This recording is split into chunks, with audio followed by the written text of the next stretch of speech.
before I went to sleep. But my dad showed me in many ways his love.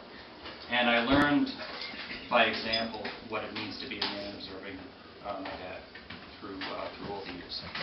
I watched my dad get up every morning at 4:30 or 5 o'clock to jackass to Jersey City. And I can remember the PJ jumping into my bed, and it would be dark out, it would be cold, it would be raining. Watching my dad go off to work, and it never got past me that he was doing that for me, that he was going to a job that I don't think he really cared much for the last 15 years, to send me to private school and make sure that I never wanted for anything. I observed him handle with grace the death of his parents and his brother, and I admired him as I watched him every weekend go to visit my grandfather when he was in the nursing home. Regardless of what was going on in our lives, he would make it out there and see him. And probably come home to a broken window from a lacrosse ball or a baseball, and had the patience of a saint. Yes, 5 or 6 years ago, I watched his courage as he went in for a very, very big surgery that changed his life. And I had no idea how big the surgery was going to be. And but my dad was in the hospital for the better part of a year, and went to visit him a couple of times down in Florida, but I call him every day, and every day I'd say, "How you doing, Dad?"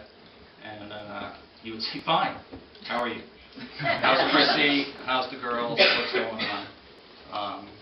I think you all know that's the kind of dad that I have, and how blessed I am to have him. If there's one profound thing my dad said to me growing up, and I don't even know that you remember saying this to me.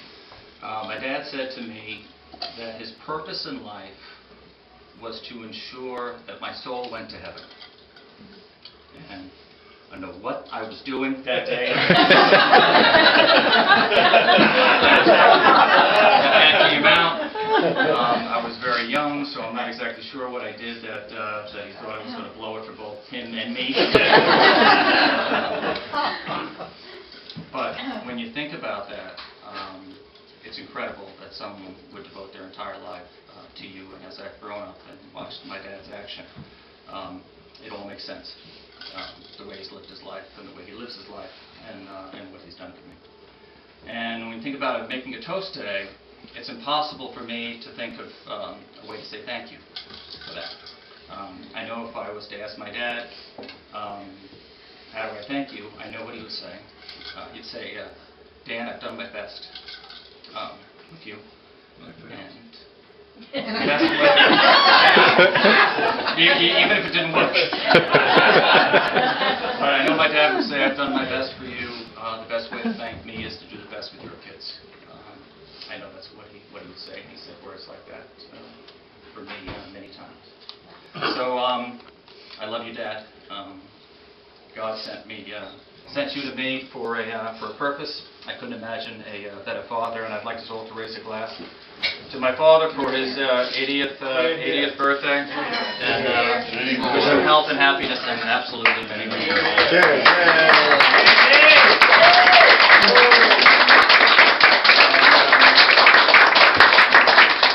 Probably included, although he's probably sure already that Barbara had a better chance. Well, that was really hard to follow, but even though I'm the favorite. One of my fondest memories of Dad as a father was making a chocolate cake with me from scratch for a Girl Scout bake-off. Mom was not a baker. We baked this cake, and then the cake was in the oven, and Dad said, "Who wants to go to Nunley's?" which is the little amusement park. And I did this. Jumped up and down, yes! And the cake went. He taught us that winning was not the most important thing. He kept us God-centered, putting God first and our family second. And all I can say is thank you. Amen.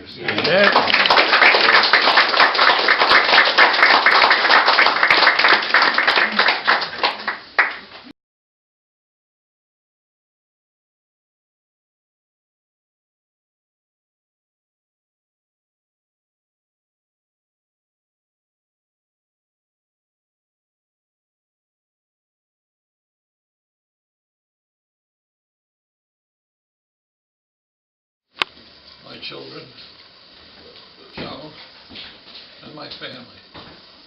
And not much really I can take credit for. I did my best, and it seems to have worked out well. All right. I got a few points. I think Mr. Chacho actually knows my father longer than anyone, especially even longer than my mother.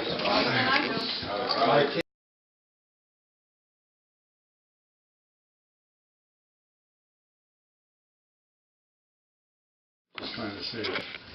One of the things we did after Mass on Sundays, we went to a park called Reese's Park. And that's where we meant to meet the girls. And want to know something? We hitchhiked.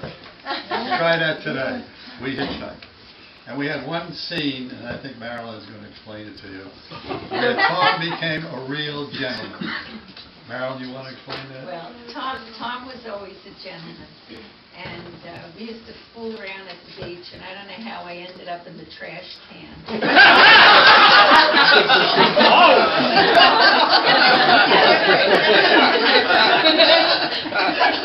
Comes running at me with this big blanket, and I said, "Tom, what are you doing? I don't need that blanket. Just help me get out of the can." And he said, "You need it." My bathing suit had split right down. Whoa! Tom was always a gentleman. It was a lot of fun, and we go back a lot of years. And Tom told me when that was over, she says, your girlfriend has a nice fanny.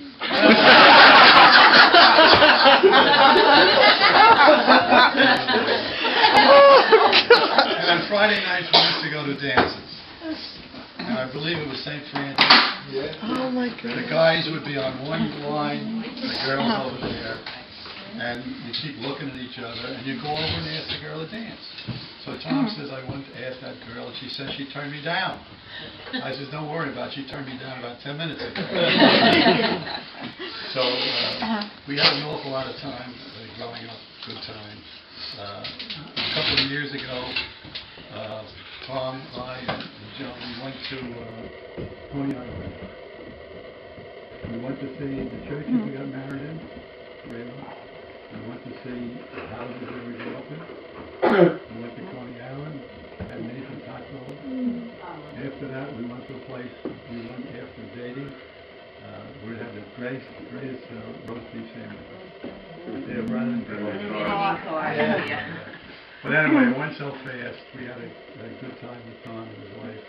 And it's something you'll always remember because life goes so fast. And your memories are really of your kids, etc. and so on.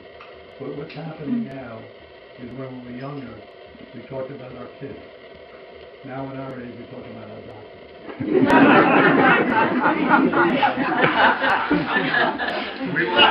went out with friends recently at our age, and they said, look, we're not going to talk about doctors.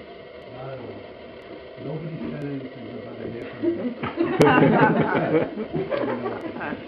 But anyway, my wife was here today to let you know she had some knee replacements and gave encouragement to about 40 people in here. So anyway, Danny, thank you for joining me. Happy birthday.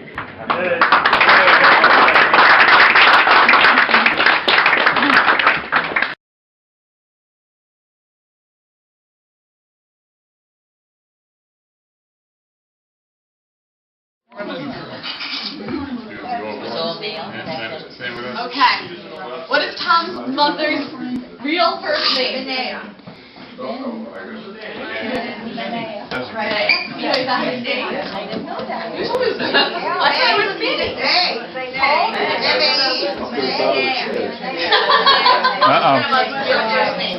That's not her. Yeah. I thought you had her birth certificate. It's Minnie. On her birth certificate, it's Minnie. But she was both sides. baptized again when she became Yeah, right. Exactly. Minnie was her I always told us it was Minnie. Okay, next one.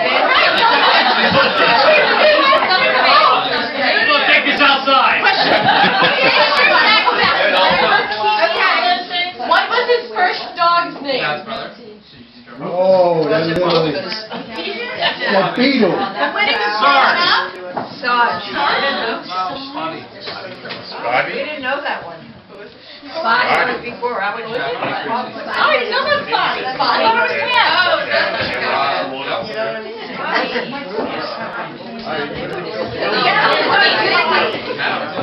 What hospital was he born in?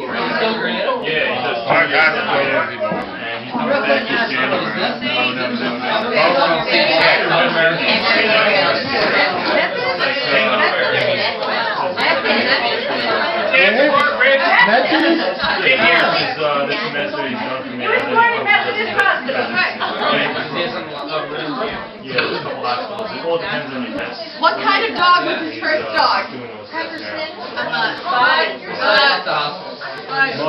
He's probably looking at like that cock. Spotty and Dalmatian.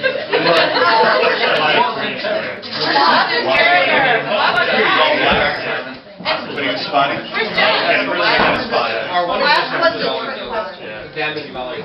And what is Tom's favorite color? He's colorblind. I know the difference. I know the difference. Brown. Dad? Very good. What's your favorite color? What's your favorite color? Brown.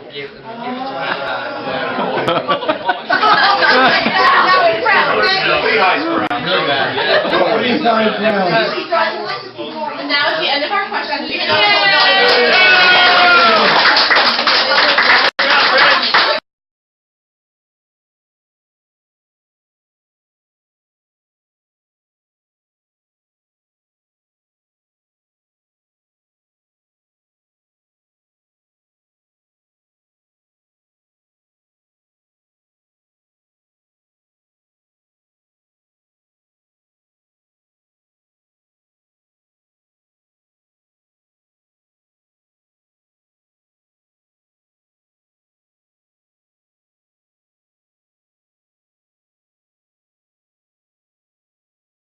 birthday.